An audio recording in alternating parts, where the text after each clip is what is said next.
Welcome back. You are looking at an RC four-wheel drive 1985 Toyota 4Runner limited edition, ready to run, Trailfinder 2. But if you know me, you know my channel, you know nothing is really ready to run in my book.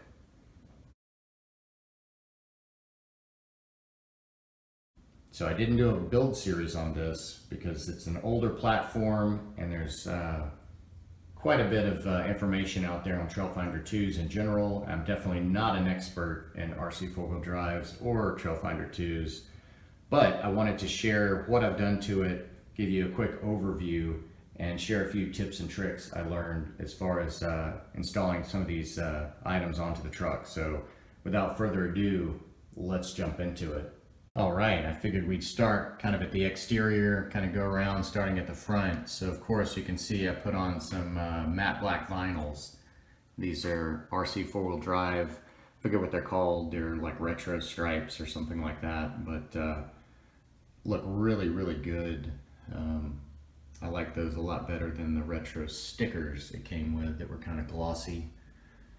Moving around to the grill, you can see I did some paint work there. I filled in the chrome, painted that black, and then I swapped out the Toyota logo to the one they offer with the black background.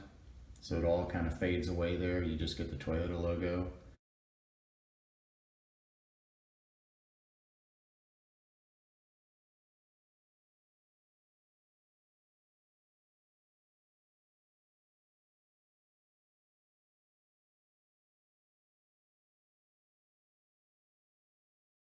So that looks really good. Of course, got the RC four-wheel drive push bar on there. I was kind of undecided about any kind of front bumper, and I really like this stock kind of front bumper and the valance. I think that looks really clean. So I kind of left it that way, at least for now. This other little scale detail bit here is a nice little homage to a buddy's truck. He used to have a blue 85 4Runner, and we affectionately called it the Beast. And of course he lived in Oregon. So a little nod to his truck, which I think is pretty fun. So let's look under the hood here. This comes with a super nice scale detailed engine. So let's take a look at that. Well, here it is. So obviously I've removed that. And that's for a good reason, at least in my book. I went ahead and added these metal inner fenders from Cchand. But these guys, I guess, were out maybe prior to that that engine compartment tray. Let's see if I can get this open one-handed here. So you can see there, they stick up in there. So I can mod this tray to fit, but I kind of like my new modded engine bay. I like the looks of that already. So you can see in there, I've got a new motor, new servo, and we'll get to that when we get this body off in a little bit. Let's see if I can get this back one-handed. Come on, there we go. There it is. So we're back. So that's kind of the front end from the outside pretty much. So let's kind of go down the side here. So I got on these nice steel tube sliders. I believe these are Cchand as well. So those are really nice and weighty down low. For the wheels and tires, I swapped out the real skinny chrome spoke wheels this comes with for the black deep dish wheels from RC four-wheel drive. You can see there, they're just super deep. Really like these rims. Got some SSD scale hubs in the back and some Yoda scale hubs in the front from RC four-wheel drive. And these tires are the RC four-wheel drive Compass. These actually come on the Trailfinder 3. And I didn't like them on that, on narrow rims, but man, these, once you stretch them out, they look really good. So I've got some Crawler Innovation dual stage foams in those guys. So I think I've got mediums and firms. Let's move around here to the back. So I guess up here, the most obvious thing is this sweet flat rack. This is an RC four-wheel drive item. Comes with a little paper template, makes it super easy to mount up. And I made sure to get it scooted back, so it all sits on the removable black top. So that can come off easily, no problems. So going down to the rear bumper, I've got the matching steel tube bumper to go along with these nice sliders.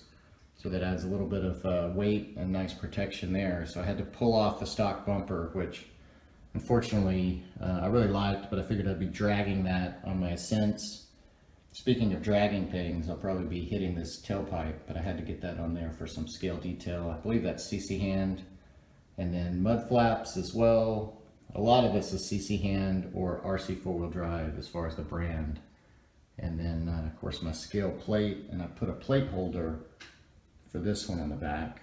So this one, it's faux attached, so it's actually double-sided on there. So I cut those screws short and I drilled through the plate holder so I could screw the plate on, but I sanded that, made sure it's all smooth, and then I double-sided it so I didn't have to drill through the back tailgate here of this guy.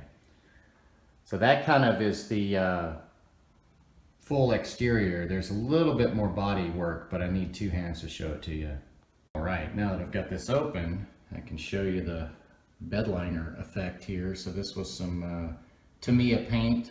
I just primed it and then used some matte black paint, and I think that came out really well. I'll show a few shots of that process.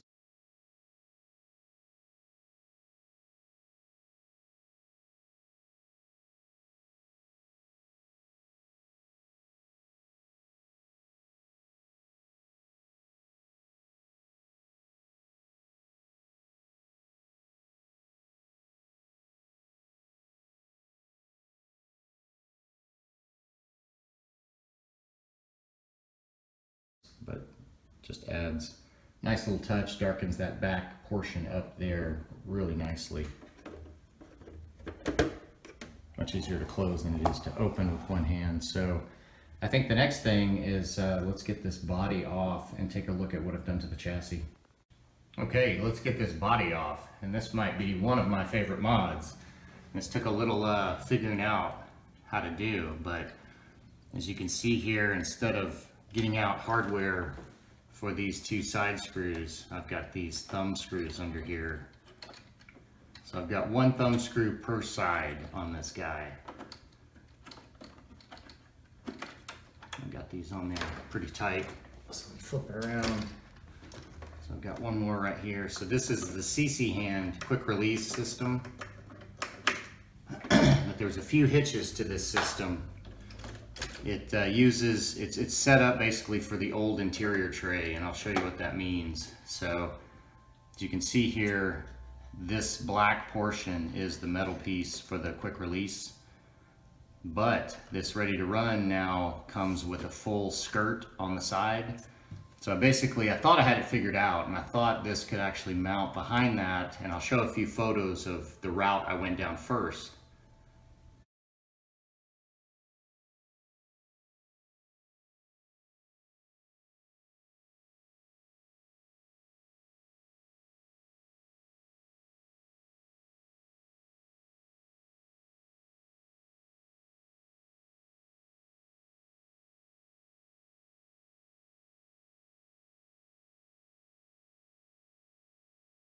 But I eventually figured it out. After I tried to install it that way, it wouldn't fit, it wouldn't work. So I had to actually cut out the side skirt, and there's a mounting screw right in here. I don't know if I can show that very well, but I had to kind of wallow out the hole to slide the metal piece towards the door to get it flush with this edge. So basically I made the new tray style back into the old tray style, because these fit the old tray style. So the only other thing I had to do was add an additional little thin magnet to that screw head, because the magnetic hold wasn't strong enough, but now it is.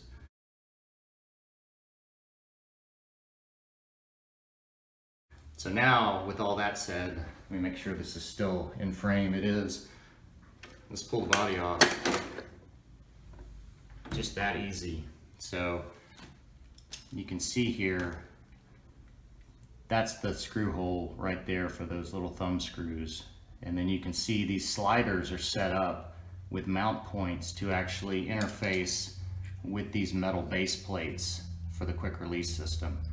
So these sliders work great with these. So anyways, that's kind of this quick release system, and I'll show you kind of under the body here. Make sure this is all focused and in frame, but you can see the backside of these metal pieces, and they just form fit right under that interior. And of course, what I didn't mention earlier is some lighting. That's just the RC four-wheel drive basic light kit for this. So clean install for that guy. But that's pretty much it, I think, for the body. So I'm going to set that aside for now, and then we'll dig into this chassis. Okay, let's start at the front of the chassis here. So as I said before, I got these nice metal inner fenders in from Cchand. So those are super easy, they just bolt on. I've got the shackle reverse kit on the front, so that allows this axle to flex backwards instead of forwards when you actually compress or bump the front tires like into a rock. So that is a nice little mod there. That was super easy. The shocks have no spring, they've got a little oil in there for lubrication. I installed the RC four-wheel drive XVD shafts in here because I heard the dog bones are a weak point on these. I removed, I believe, the medium leaf on all four corners on this guy to soften up the leaf springs a little bit. So right now it's got really nice flex to it, good movement.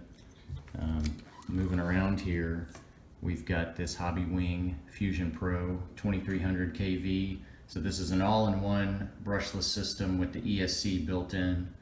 That's why I've got a vacancy back here with the original ESC tray. And then I've got this Black Label ProTech 370 TBL in there. So that thing is a beast. I've used that servo on another build as well. Really nice. So moving on down the line here, we're gonna have to take a look underneath. So I installed the RC four-wheel drive high tuck skid, so that moves your whole transfer case up quite a bit. Quite a bit of a gain. If anybody is familiar with the TF3s, the skid usually hangs down about here. I mean, it's just super low. So that's a great little mod. So in doing that, of course, that raises this up. And in putting this shackle reverse, it actually moves the axle forward a little bit. So what that did was make my front drive shaft drop out. So the front drive shaft looked just like this, stock. So this is the metal Punisher shaft. I believe this is the V2, but it gave me that extra length, and it's got a lot more articulation built into it. So it's got a lot more travel in it. So that solved that little issue. Moving on down the line, I've got the rear inner fender pieces from Cchand as well to go with those front. Now these are not metal, these are like a thick plastic. And then of course the exhaust we saw earlier and the mud flaps as well. And then if you look closely down here at the suspension, you'll notice this piece right here. This is the anti-wrap bar. So that goes to the axle and keeps that axle from being able to twist if your wheels lock up. And that prevents you from wrapping up your leaf springs and bending those, twisting those up. So that's a good little mod as well, especially if you're going to be putting some power through these guys. And then probably the last thing here, we've already looked at the bumper, but this gives you kind of a full look. 2 mount points up to the frame there. Nice looking bumper. But last thing I guess I'm going to talk about is the battery. So you can see this battery is much shorter than those 2 posts, the length between those 2 posts. And that is because those quick release, those big black sidebar metal pieces really come really close. So what I found was the stock battery in any 3S is that same length and size as the stock battery. They wouldn't fit because of all the bulk of the balance, and this cord right in this zone was just getting in the way of these solid portions. You see that big chunk right there, that big block of metal. So that thing was taking up basically all of that space. So that made me go online with some measurements here and get a shorter 3S battery. So this is a 2200 mAh, but this should be fine. A little bit lighter weight, but it allows me to push it all the way over, keep all these cords well within the two posts. So that's something to know as well, just a little battery fitment. And then the only other thing I did was swap in a FSBS6 receiver in the black box here, so that's covered. But I swapped this over to my FlySky GT5 controller. So I'm pretty happy with the way this turned out, and I think now it is finally ready to run. So what I have not done is put this on the scales. So I think I'm gonna get the battery plugged up, get the lights plugged in, get this on the scales, see what it weighs, and actually show you what it looks like with the lights on. A couple more little tips before we move on to the weight. So on these sliders, to get them to interface with this high-tuck skid, so I believe the high-tuck skid is probably a newer release. These sliders have been out for a long time. So it took a little Dremel work on the interface where they kind of come together right here, and I'll show a few photos of that.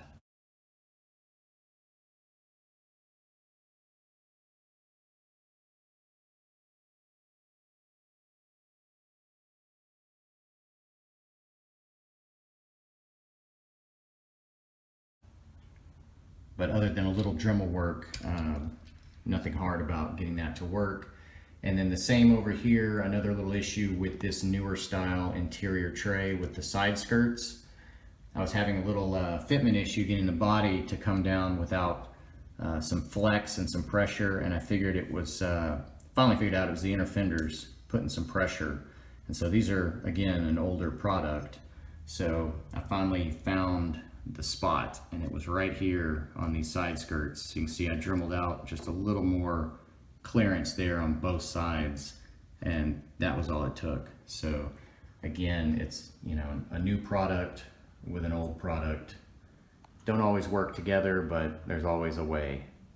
All right, time to get this thing plugged up, get the body on. So battery's in, nice and tucked through here. Here's the light whip. So let's get that plugged in. So we are good to go. Let's just kind of route this right there in the middle as much as possible. And then just hook that bumper kind of over the fenders in the front. Everything drops on, and then it's usually just a little click down. And then I can't push it front to back, so I know it's locked in the channels right there. So we are in position. That is just how easy it is to get that on. And then you can kind of find these. And I kind of like to get them both started without full tension, and then come back and snug them up together. And kind of push the body down as I'm tightening them up. Make sure I got a nice tight fit. But super easy, a lot easier than taking hardware with you and having to unscrew 4 screws, especially if you need to get at this quickly kind of on the trail. You can do it all with your fingers and thumb screws, so super nice. So let me get the remote and we'll turn this thing on, take a look at the lights. Look at that, looks super good with those lights. So these are just the standard lights, always on. There's no light controller, but they still add that little bit of extra scale detail. Looking really, really nice. So I think that is it for the upgrades. So let's take a look at the weight. Here we are, final weigh-in. So let's take a look here. So pretty heavy to the rear, and I think a lot of that is due to this heavy metal rack up there. That thing is not light, and of course the metal bumper and the metal sliders, but this was never going to be a 60/40 rig. So 4,057 grams, and we'll flip over here to ounces. 143 ounces.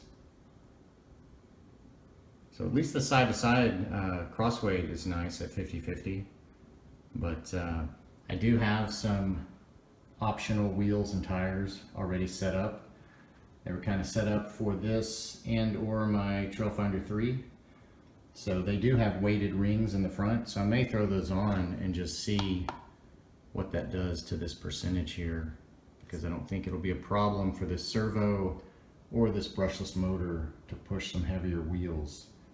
So I think I'm going to throw those on there, see what it looks like and see what the weight is, and then we'll wrap this guy up. Okay, before we get these alternate wheels and tires on, which are IROC NDs on 1.55 SSD 5 slots, and those are their aluminum brake rotors.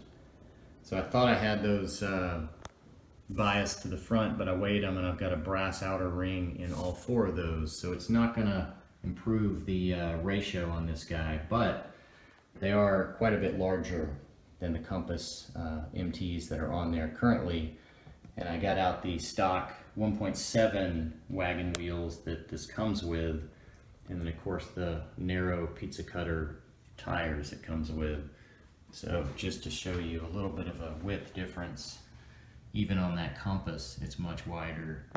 And then you put this IROC up to it, and IROC's about the same height, but again much wider. So let's go ahead and get these guys mounted up, and I'll give it a final weight, although it's just going to be heavier overall. But I think those wheels and tires may fill out those fender wells a little bit better. And anyways, let's get them mounted up, see what it looks like. All right, swap these wheels and tires in. Man, those are looking good. Definitely fill in this fender well quite a bit. Some nice articulation on this thing. Just super sweet. So I think I'm definitely going to take the brass ring out of the rear in the future to lighten that up a little and give a little more front weight to this thing. But man, it's looking sick. It's got a little of that sag in the rear, true to life 4Runner sag. So I think now let's get it on the scales with these heavyweight wheels and see where it is. I'm guessing this will push us into the, what were we, around 8? This pushes a little higher than that, maybe 9 pounds. All right, final weigh-in with the SSD rims and the IROC ND tires. So we are at 4,274 grams. So that definitely bumped up having the brass rings on all 4 corners. So that's putting us in at 150.7 ounces. So we are like right under 9.5 pounds. And we were previously with the other wheels right under 9 pounds. So we definitely jumped up, but once I take that brass ring out of the rear, that might give us a 50-50 bias here, which would be great. But either way, this thing is a work of art, and I think now it's truly an RTR in my mind, ready to hit the trails. So thanks for coming along on this little build overview, and hope you learned a few tips and tricks if you're planning on some of these mods. But till next time, thanks for watching.